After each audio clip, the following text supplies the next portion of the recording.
मित्रांनो, आज आपण insurance claim for loss of stock या अंतर्गत दुसरा प्रॉब्लेम सॉल्व करणार आहोत.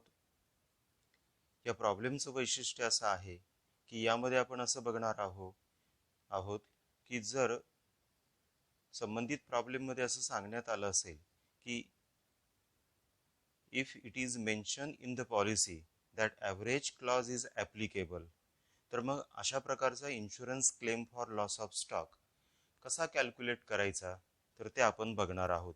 आणि त्यासाठी पुणे विद्यापीठाची ही जी क्वेश्चन पेपर आहे एप्रिल 2019 एक्सटर्नल स्टुडंटसाठीचा म्हणजे 100 मार्कचा हा क्वेश्चन पेपर आहे. त्यातला आपण प्रॉब्लेम सॉल्व करण्यासाठी घेऊया. आणि तो प्रॉब्लेम आहे बघा क्वेश्चन नंबर 3 मध्ये फॉर 10 मार्क्ससाठी आलेला आहे. एकदा मी तो तुम्हाला समजावून सांगतो, मग आपण तो सॉल्व करायला सुरुवात करूया. A fire occurred in the business premises of Maharashtra Traders on 15th October 2014. From the following particulars, ascertain the loss of stock and prepare a claim for insurance. आणि मग यामध्ये या प्रॉब्लेममध्ये 1 जानेवारी 2013 या तारखेचा आपल्याला स्टॉक दिलेला आहे.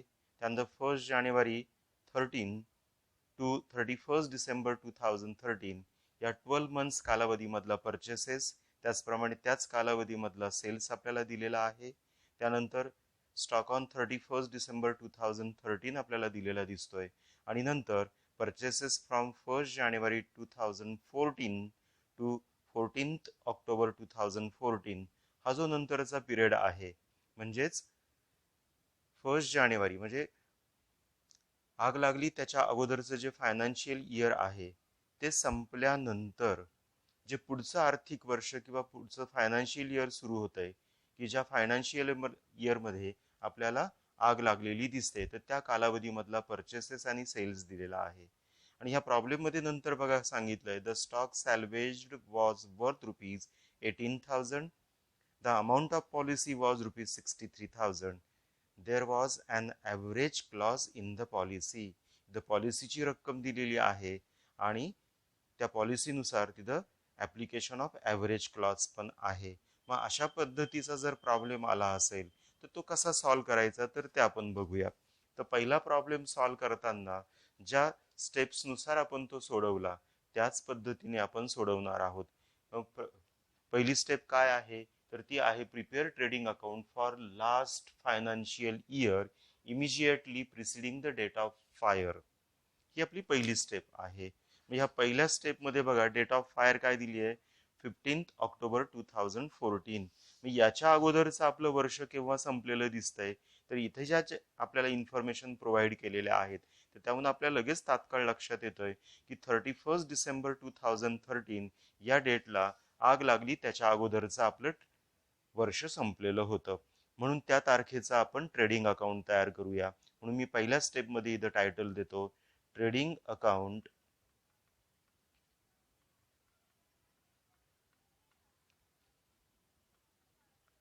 फॉर द इयर एंडेड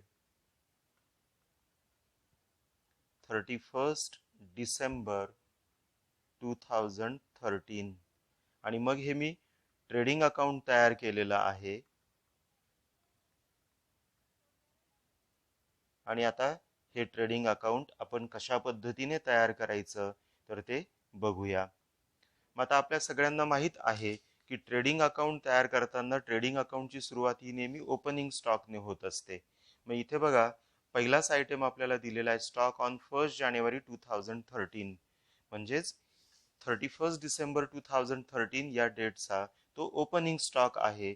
म्हणून तो आपण ट्रान्सफर करूया ट्रेडिंग अकाउंटच्या डेबिटला टू ओपनिंग स्टॉक.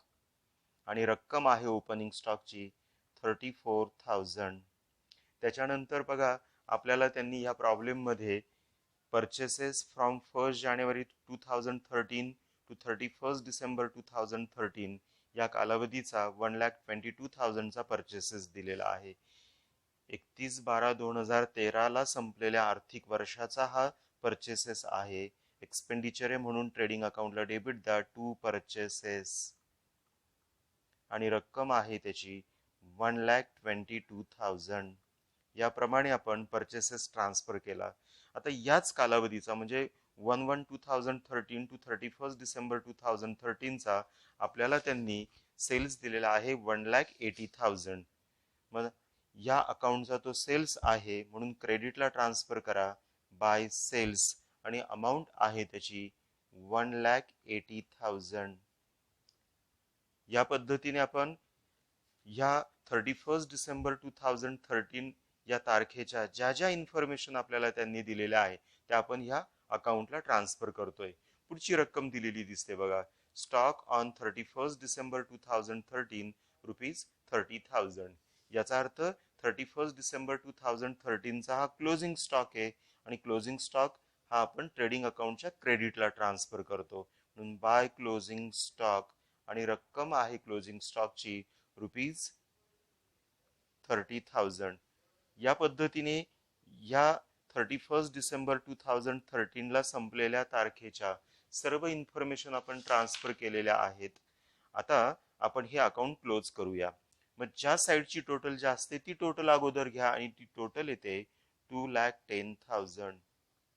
तीच डेबिटला आपण घेऊया 2,30,000. आणि आता या ठिकाणी जी बॅलन्सिंग फिगर आपल्याला मिळते ती बॅलन्सिंग फिगर आपण शोधूया आणि ती येते 54,000.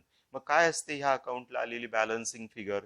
तर ती बॅलन्सिंग फिगर म्हणजे आपला ग्रॉस प्रॉफिट असतो. म्हणून to gross profit carried down ही आपण शोधलेली आहे. म्हणून ब्रॅकेटमध्ये म्हणा बॅलन्सिंग फिगर. या पद्धतीने स्टेप नंबर 1 आपण कंप्लीट केली. या स्टेप नंबर 1चा मुलांनो उद्देश काय होता? तर ही स्टेप नंबर 1 आपण कशासाठी तयार करतो? For the purpose to ascertain the gross profit of the year. या संपलेल्या आर्थिक वर्षाचा जो जीपी आहे तो शोधणं हा आपला या अकाउंटचा उद्देश आहे. त्यानंतर आता आपण जीपी शोधल्यानंतर ही जी काही फिगर आहे या फिगरचं आपल्याला रेटमध्ये कन्व्हर्जन करायचं आहे.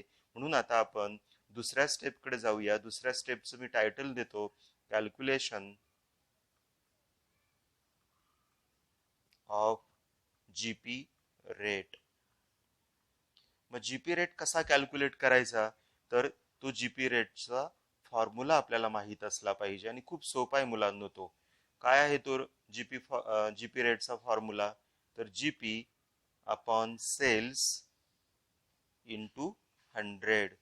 या पद्धतीने हा फॉर्म्युला आपण लिहिला. आता या फॉर्म्युल्यामध्ये फक्त या फिगर आपण टाकणार आहोत. इतक्यात आपण जीपी शोधला तो किती होता? 54,000.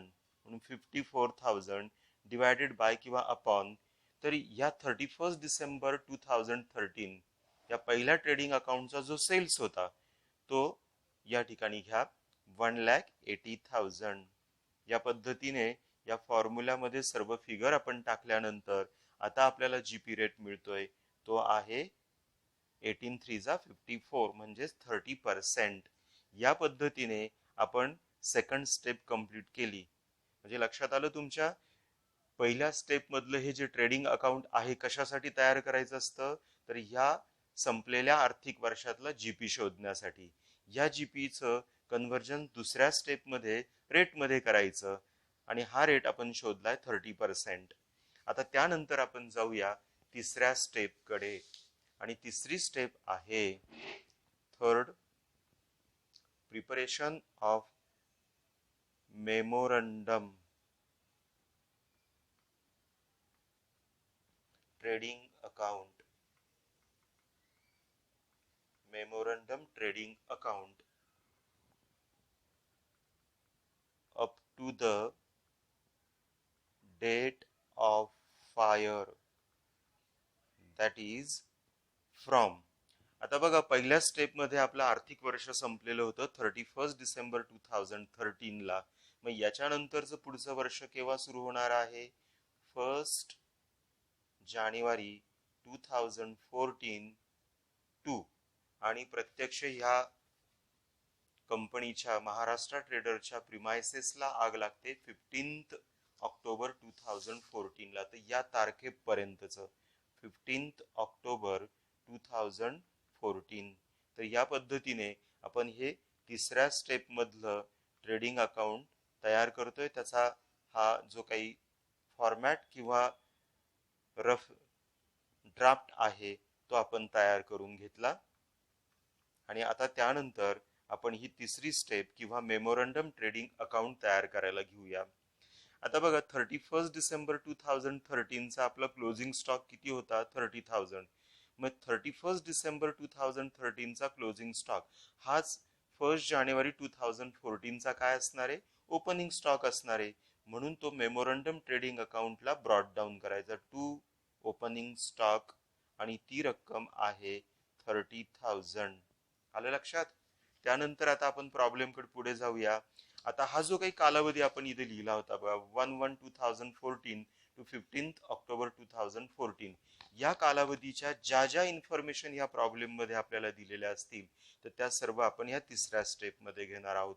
मग इथं बघा पहिली इन्फॉर्मेशन दिसते परचेसेस फ्रॉम 1/1/2014 टू 14 ऑक्टोबर 2014 आणि रक्कम आहे 1,47,000. तर या कालावधीचा 1/1/2014 ते 15/10/2014 या कालावधीचा हा परचेसेस आहे.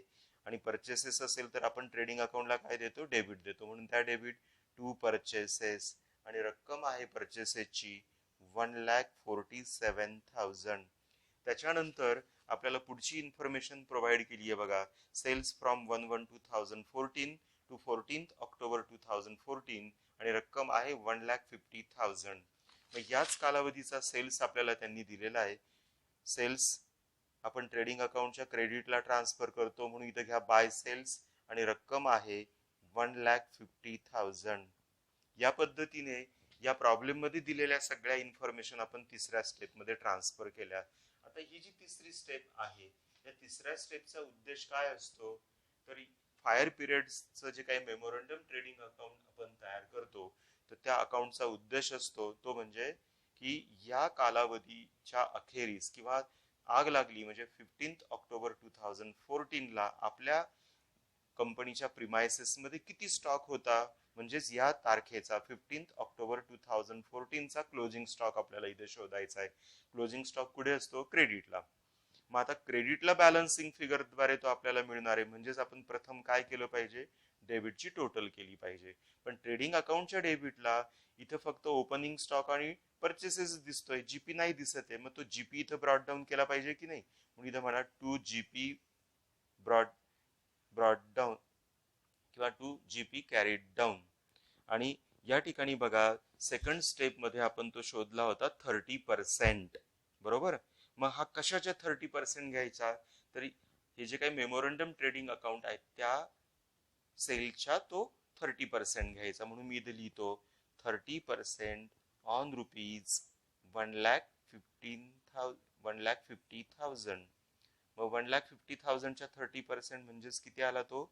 45,000 एवढा आपल्याला या ठिकाणी जीपी आलेला दिसतोय. मग आता ह्या दोन साइड पैकी जी साइडची टोटल जास्त असेल म्हणजे डेबिटची टोटल जास्त आहे तर ती आपण टोटल करूया. ती टोटल येते 2,22,000. हीच रक्कम क्रेडिटला घ्या 2,22,000. याप्रमाणे आपण ती मेन्शन केली आणि ती मेन्शन केली की आता आपल्याला ह्या अकाउंटच्या क्रेडिट साइडला जी बॅलन्सिंग फिगर आहे ती शोधायची आहे. आणि ती बॅलन्सिंग फिगर मी आता इथे शोधतोय आणि ती बॅलन्सिंग फिगर येते 72,000. मग ह्या 72,000 ला काय म्हणायचं?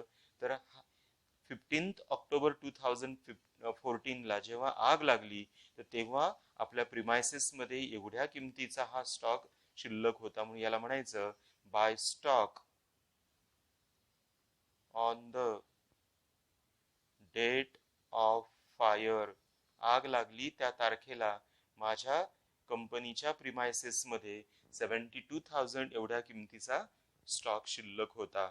तर या ठिकाणी आपण थर्ड स्टेप पूर्ण केली. आता जाऊया आपण फोर्थ स्टेप कडे. आणि फोर्थ स्टेप मध्ये आपल्याला काय कॅल्क्युलेट करायचं असतं? तर त्या ठिकाणी आपल्याला कॅल्क्युलेट करायचं असतं की स्टॉक डिस्ट्रॉयड बाय फायर किंवा लॉस बाय फायर. म्हणून मी चौथ्या स्टेपचं टायटल देतो लॉस बाय फायर. मग आता लॉस बाय फायर कसा शोधायचा? तर खूप सोपा आहे मुलांनो. तर ही जी स्टेप नंबर 3 आहे आणि त्या 3 ला आपण या ठिकाणी काय शोधला? Stock on the date of fire 72,000 शोधला. तर तो प्रथम इथं घ्या. म्हणून इथं मी म्हणतो बघा, stock on the date of fire आणि किती होता तो? 72,000. तर ही रक्कम मी या ठिकाणी लिहिली. आता 72,000चा जो काही स्टॉक होता तो काही सगळाच आगीच्या भक्ष्यस्थानी पडलेला नाहीये किंवा त्या सगळ्या स्टॉकचं आगीमुळे नुकसान झालेलं नाहीये. तर प्रॉब्लेम मध्ये बघा काय सांगताय शेवटचं वाक्य इथे, the stock salvaged was worth ₹18,000. तर ह्या 72,000 पैकी मी 18,000चा माल आगीपासनं वाचवू शकलेलो आहे किंवा नुकसान होण्यापासनं वाचवू शकलो, म्हणून तेवढा या 72,000 मधनं बॅलन्स मायनस करायचा आणि म्हणायचं या ठिकाणी लेस स्टॉक सॅल्वेज आणि रक्कम आहे 18,000, ती त्यातनं वजा करा आणि ती वजा केल्यानंतर मला रक्कम किती मिळाली? 54,000. याला म्हणायचं लॉस बाय फायर किंवा यालाच आपण दुसरं वाक्य वापरू शकतो, स्टॉक डिस्ट्रॉइड बाय फायर. आगीमुळे आपलं किती नुकसान झालं ते आपण ह्या 4th स्टेप मध्ये कॅल्क्युलेट केलं. आता मित्रांनो, आगीमुळे किती नुकसान झालं ते तर आपण काढलं, पण बघा इथे प्रॉब्लेम मध्ये काय सांगितलं होतं? तर शेवटचं वाक्य वाचा. ह्या प्रॉब्लेम मध्ये काय आहे ते, the amount of policy was ₹63,000. 63,000 रुपये किंमत आहे माझ्या पॉलिसीची आणि there was an average clause in the policy. जेव्हा तुम्हाला प्रॉब्लेम मध्ये इन्शुरन्स पॉलिसीची रक्कम दिली जाईल आणि त्याच वेळेस तुम्हाला ॲव्हरेज क्लॉज आहे असं सांगितलं जाईल, तेव्हा एक कायम गोष्ट लक्षात ठेवायची, तर ती म्हणजे काय की स्टेप नंबर 3 मधली जी काही stock on the date of fire आपण काढलेली ही रक्कम जर पॉलिसीच्या रकमेपेक्षा जास्त असेल तर त्या ठिकाणी ॲव्हरेज क्लॉज असतो. हे या ठिकाणी लक्षात ठेवा. मग आता ह्या प्रॉब्लेम मध्ये बघा आपल्याला पुढच्या 5व्या स्टेप्स कडे जावं लागेल आणि 5व्या स्टेपला आपण टायटल देणार आहोत application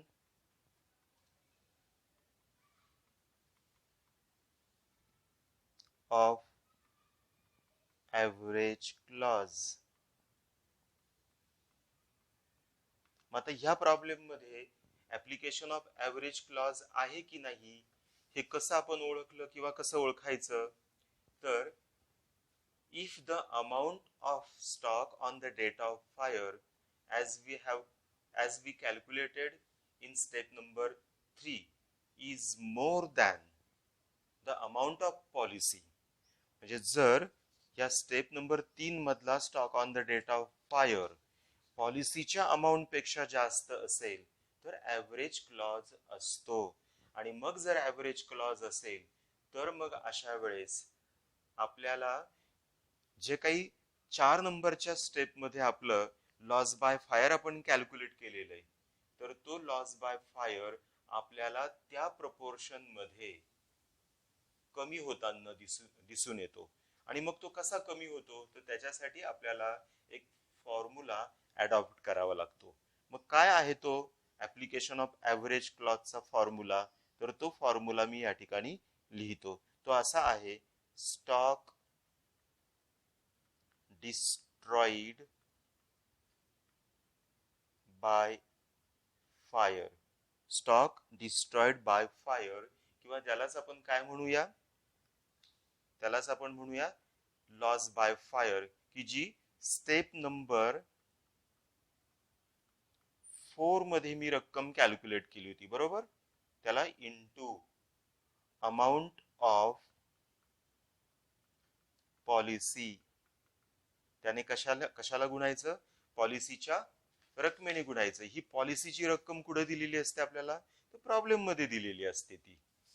into amount of policy divided by upon या दोघांच्या गुणाकाराला स्टॉक